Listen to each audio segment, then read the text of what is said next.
Hi friends, welcome back to Poetry Perch.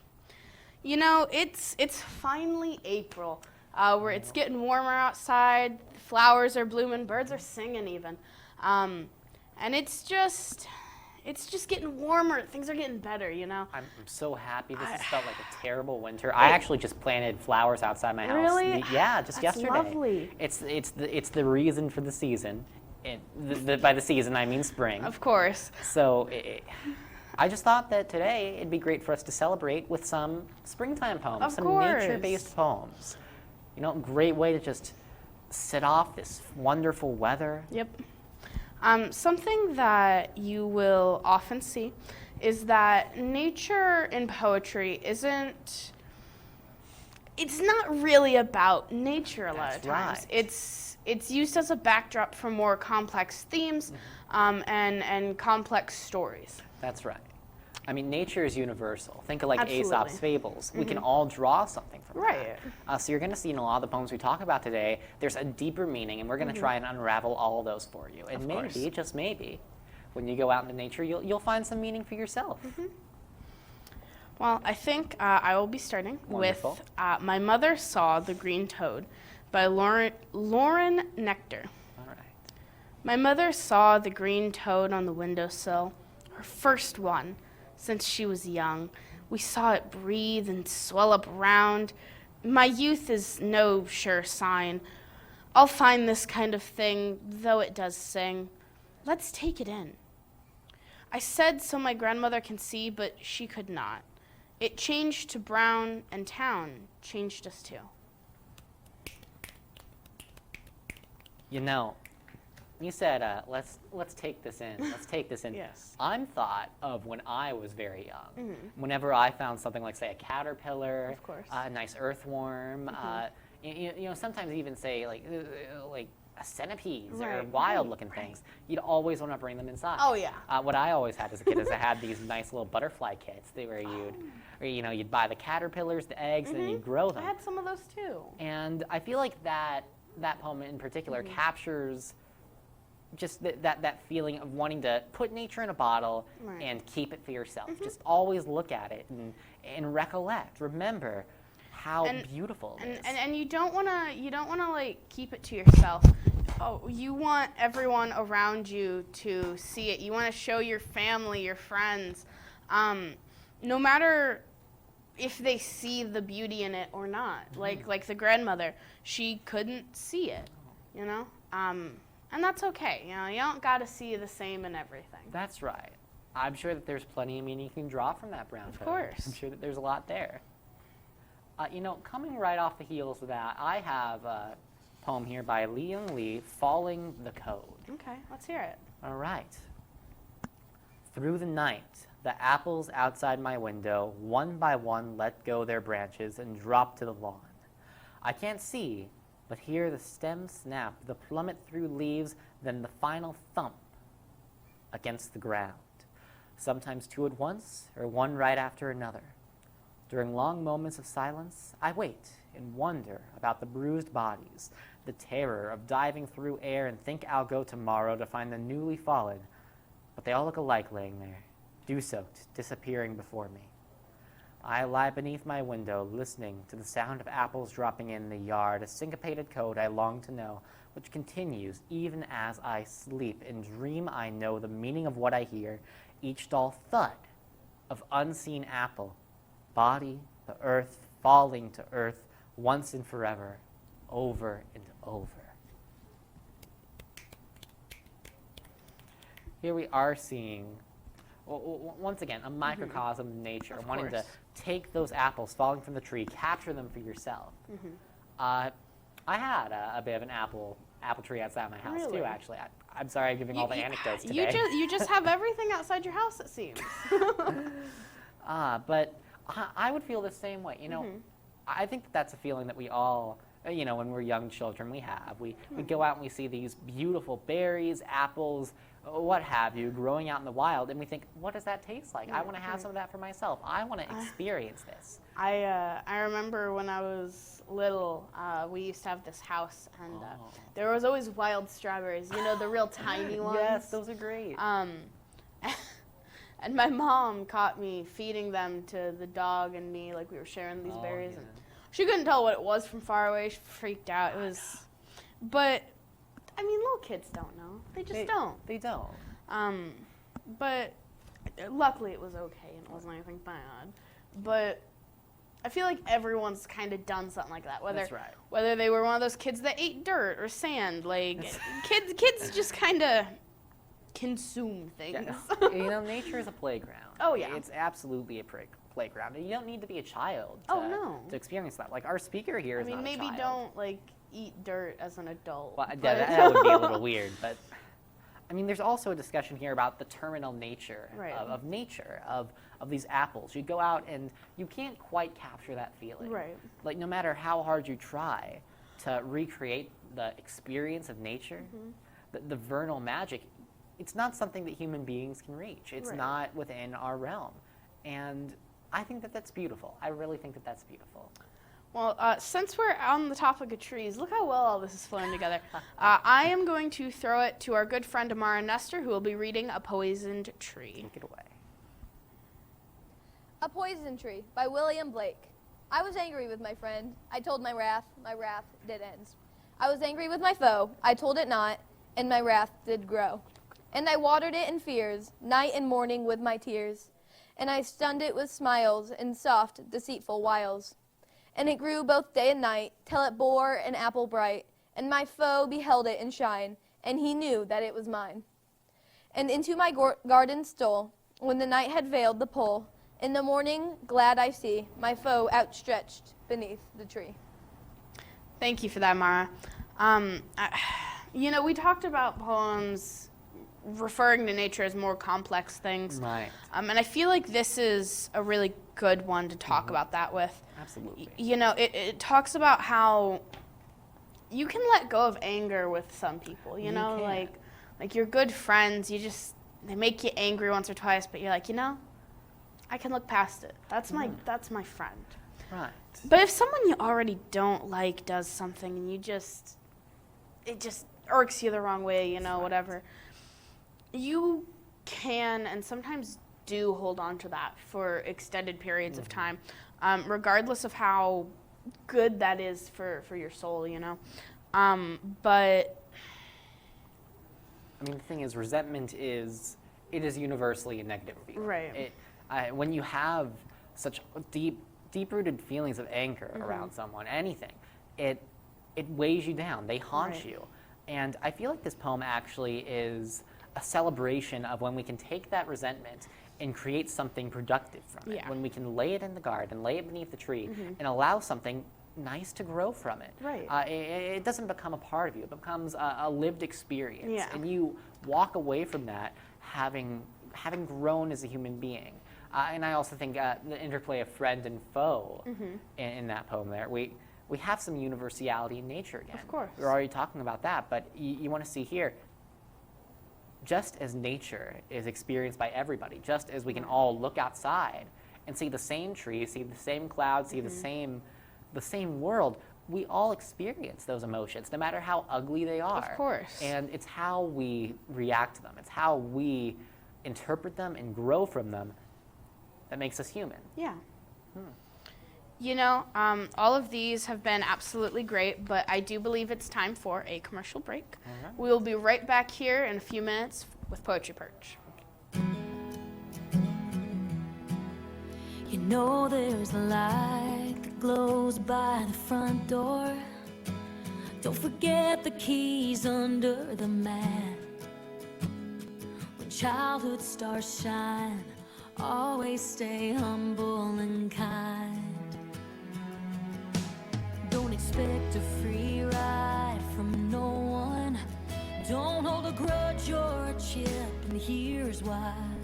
Bitterness keeps you from flying. Always stay humble and kind. Hold the door, say please, say thank you. Don't steal, don't cheat, don't lie. I know you got mountains to climb, but always stay humble and kind. When the dreams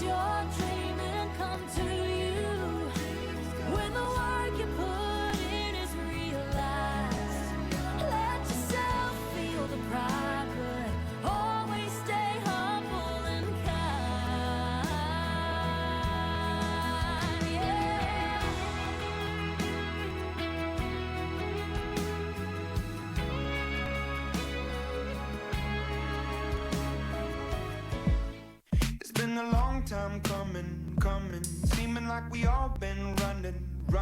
Feeling like the Wild West gunning. Listen to our elders shunning. All we see is faces, color. All the other races, other. Why can't you just be my brother? We don't have to kill one another. All around the world. We are one. All around the world, we are one. So where did we all go wrong?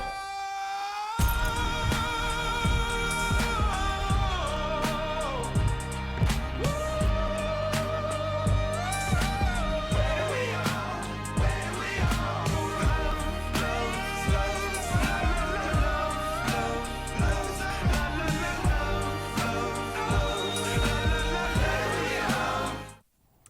Hi there, friends. Welcome back to Poetry Perch. You know, we've been talking about nature this whole time, and how it's just a really deep thing most times with Right. poetry. It's very elaborate, and I think that you have another one of these lovely poems for us. I actually do. Okay, Here let's we hear have it. The Most Perfect Hill by Lisa Jarnett. On this most perfect hill, with these most perfect dogs, are these most perfect people, in this most perfect fog. In this most perfect fog, that is the middle of the sea, inside the perfect middle of the things inside that swing, in this most perfect rhyme that takes up what it sees, with perfect shelter from the rain, as perfect as can be. In this most perfect day, at the apex of the sun, runs this most perfect frog song that is rolling through the mud. In these most perfect habits of the waving of the trees, through this imperfect language, rides a perfect brilliancy. You know, we've been talking about the nuance of how nature is reflected in these poems, but I think we're seeing a nice inverse of that here. Of course. We're seeing, you know, for all of our flowery language, we cannot capture the magic, the perfection of our natural world in words. It's simply impossible. Right. It needs to be lived. It needs to be experienced. And There are words there that make you think of different things, but they don't. Those words don't describe how it feels, how it looks, despite how hard it tries.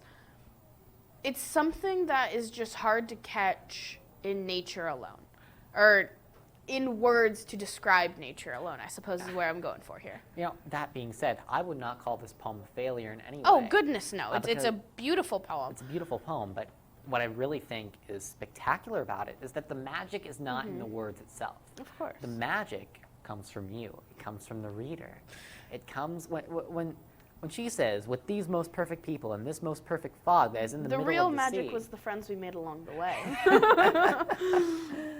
That sounds silly, but I Right. really do mean it. Like, when you read a poem, you are imparting your personal experiences onto those words. You are... Just earlier, you know, you related it back to the apple tree outside your house, Right. the flowers you planted earlier, you know, in the Yeah. week, and Like- it's just that's the thing about poetry. It's you finding yourself in these poems That's right. and just connecting. That's right. Which is an awful lot like nature, isn't it? It is a lot like nature. You go out and, you know, we talk about the universality. It's not always universal. Right. When you go out, you might be seeing the same thing, but you are having an experience that no one else can capture. You are having something unique to yourself. And here's the thing, like, in Indiana, you know, I'm sure we see beautiful parts of nature every day, but if you go to Colorado, it's very different. It's very you know? different. It's not even talking about, say, the coast. Right. Either of them, really. And it's just that beauty that only certain parts experience that you got to experience. And any of these could be tied to anywhere. Absolutely. So long as you have that experience that relates back to this, it's there for you. That is. You know.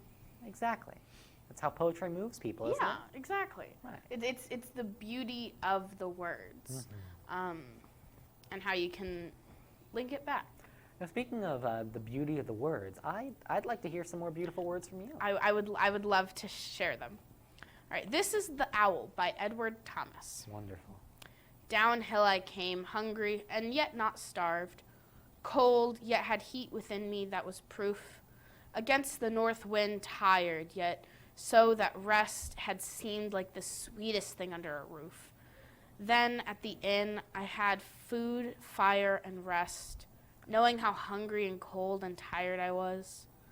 All of the night was quiet, bared out except an owl's cry, a most melancholy cry. Shaken out loud and cleared upon the hill, no merry note nor cause for merriment. But one was telling me plain, what I had escaped others could not that night as I went in. And the salted was my food, and my response, salted and sobered too by the bird's voice. Speaking for all who lay under the stars, soldiers and poor unable to rejoice. You want to talk about personal experiences? Oh, yeah.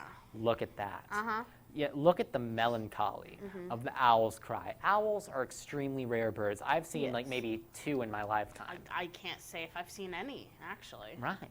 And you know, seeing them, it's a magical experience. You think of how important owls are Right. to every culture. You see stories reflected there. But there's a sadness to this. There's the sadness of being alone, isolated, in a world that cannot provide amenity, that cannot provide comfort. And yet, you're accompanied by the ghostly cries Of course. of one of the most mysterious creatures on this earth. I think that that is powerful. Oh, absolutely. And it goes back to, I always feel like a broken record here. Yeah. But like, but just, it's not about an owl. It's Like, not. it's not. No. It's about what this owl can represent, That's right. and the deeper meaning behind it. Like the owl doesn't mean anything if you're Right, not the right. speaker, if you Exactly. aren't going out. And we wouldn't be talking about it if Yeah. this experience was not Right. internalized, if Yeah. they didn't think about it, if they didn't course. introspect and choose to share that with the world. I do feel like it's kind of not important, but it's nice that it's an owl. It is. You know, like if I had said like a woodpecker instead of an owl, it wouldn't hold the same punch. No. You know, it's because owls are rare and mysterious that this works. They're really esoteric, well. secretive. Exactly. All right. Yeah, I think that that is just wonderful. Oh, absolutely. Well, I am going to send it to our good friend Zach Kirkpatrick Wonderful. for Say the Toad. Yeah. Keeping on the animals today. Said the Toad by J. Patrick Lewis. I was really in a muddle, looking all over a mud puddle, 'cause I didn't have a paddle or a twig to ride the reef. But I said, oh fiddle faddle, is just a little piddle of a second fiddle puddle. So I saddled up a leaf, I set sail on the puddle, but I reached the muddy middle, and I rocked the leaf a little. Then I gave it all I had, and I solved the mighty riddle of the whole caboodle puddle when I hopped up the middle of the beetle launching pad. We really appreciate you reading that for us today. You know, we've been talking a lot about the thematic structure of these Right. poems, but I feel like it's important to look at the syntax of that. Of course. Did you notice all of the consonants there? Piddle, paddle, puddle. It's Fiddle faddle. fiddle faddle. You know, like, to me, it's just pleasing to the ear. Right, I right. think if you want to have a poem that just takes you on an adventure, that you hear spoken aloud, because it wouldn't be the same if you were Right, reading it wouldn't. but you hear it spoken aloud, and you can hear the playfulness in the language. I think that that makes a world of difference. We've talked today a lot about like the deeper meaning behind stuff, but realistically, sometimes poems are just for fun, and well, this one's just a little bit of fun. Just a little bit of fun, and I'm definitely having fun. Oh, absolutely. Well, you know, We've had a lot of good poems, and we have a lot more coming up after this commercial break. See you soon, friends. And is the discipline of hard numbers, precise, no margin for error. Dare to forget that. Dare to have fun with it. Get weird with it. Dare to get messy, or just mess it up. Dare to program something internet-breaking, record-breaking. Dare to blow their minds. Dare to try. Dare to fail. Dare to keep daring. Dare to learn the difference between organic, sedimentary, and non-foliated metamorphic rock. Get outside, find those rocks. Dare to be homeroom famous, a high school fable. Dare to send those old STEM theories flying past the neighbor's house into outer space. And for the love of STEM, dare bigger. Dare to code, dare to invent, dare to explore, dare to STEM. Check out She Can STEM to get started. When I first saw a turtle, my heart was full. Now anything but lonely. We have this deep connection, this heart connection. He just wants to be close to you and part of your life. Every day with Turtle is a perfect day. He's an incredible companion and my best friend. When I'm holding her, it makes me feel calmer. It's a sensory thing. It's a thing with Asperger's. I've seen adults react to my daughter when she has meltdowns, like she's from a different planet. And this little animal just sat next to my child and was just like, it's gonna be cool. When I retired from the Navy, I found myself on a void in my life that had been filled by the people that I served with. Tommy really brought an important factor to my life. I think everything he does shows how much he loves us. When we adopt a shelter pet, we discover they're a little bit of a lot of things. But they're all pure love. Hi, friends. Welcome back to Poetry Perch. I think we're just going to jump right into it here. I have a poem. It's called The Aim Was Song by Robert Frost. Robert Frost. Before man came to blow it right, the wind once blew itself untight and did its loudest day and night in any rough place where it's caught. Man came to tell it was wrong, and it hadn't found the place to blow. It blew too hard. The aim was song. And listen how it ought to go. He looked at his little mouth and held it long enough for north to be converted into south. And then by measure blew forth. By measure it was a word and a note. The wind, it had meant to be, a little through the lips and throat. The aim was strong. The wind could see. I'm glad that we're starting to get a little deeper here. Mm-hmm. We aren't using nature as symbols now. We're personifying nature. Exactly. I think that's a really untapped. There's so much potential there. Of course. Especially, I for as long as I can remember, it's been, the earth, Mother Nature, so on and so forth, mm-hmm. where these things have names. We call them these names to try to personify them. Mm-hmm. And the wind being its own character in this, having mankind try to go against the wind, going against nature itself and going, I think you got something wrong here, man, it's just wild, I guess. There's a lot you can draw from that too. Right. The conflict of man and nature. We are living in a world that, as beautiful as it is, right. It's cruel. Absolutely. It's absolutely violent and terrible, and we live in a world that is rife with pain and suffering, and a lot of it is completely out of our control. It's simply natural, right. And we fight against that. You always see, when you're learning about English stuff, which arguably, this is that. Mm-hmm. Different types of themes, and man versus nature is always one of the first ones you see.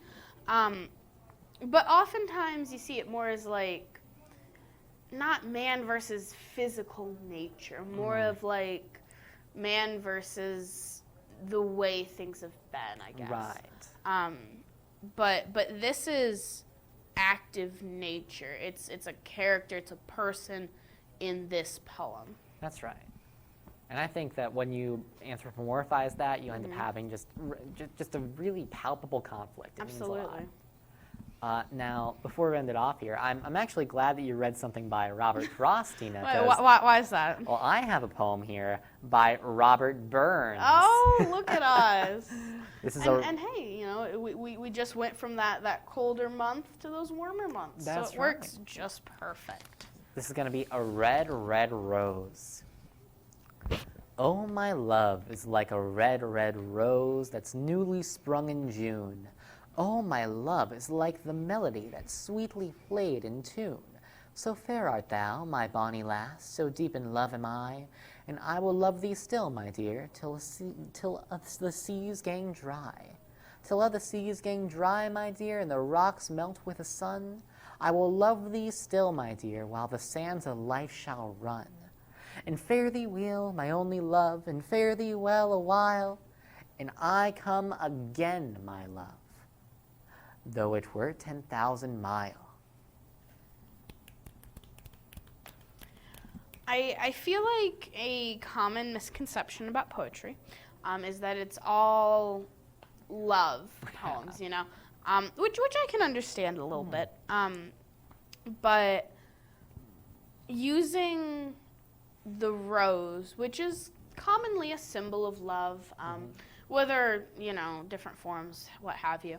But I like that one kind of does the classic, I suppose, you know. It's always good to have that classic, what people think of. I mean, to me, it reads a lot like the sonnets that we were doing last week. It's a proclamation of how this love is so great. It's so powerful. It is the red rose, newly sprung in June. It's the melody that's sweetly played in tune. Little early. We aren't quite at June. Yeah, it's a little. It's not quite June, but still, it's. Right. When you read this, you can feel that love. Right. What could be more powerful than nature itself? What could be more powerful than the forces that augment and control our lives to such an immeasurable degree? Of course. Like, you look outside, everything we do is determined by the course of the natural world, by the weather, by the climate, by wildlife, all of that. And here we see, much like Robert Frost's poem, we are fighting against that. Yep. We are taking the power of nature, and we're making it human. We're making it human. And what could be more human than love? You know, I always love, you know, those points you make, but unfortunately, it seems we're running out of time. Oh, no. You know, it's been great. We've talked a lot about the beauty of nature, and I'm sure, you know, you've been sitting on your TV watching this, but you know, after talking so much about nature, I think I want to go out and see some actual nature. I actually do as well. And I think it would be a great idea for all of you to do the same. And we will see you right back here next time on Poetry Perch.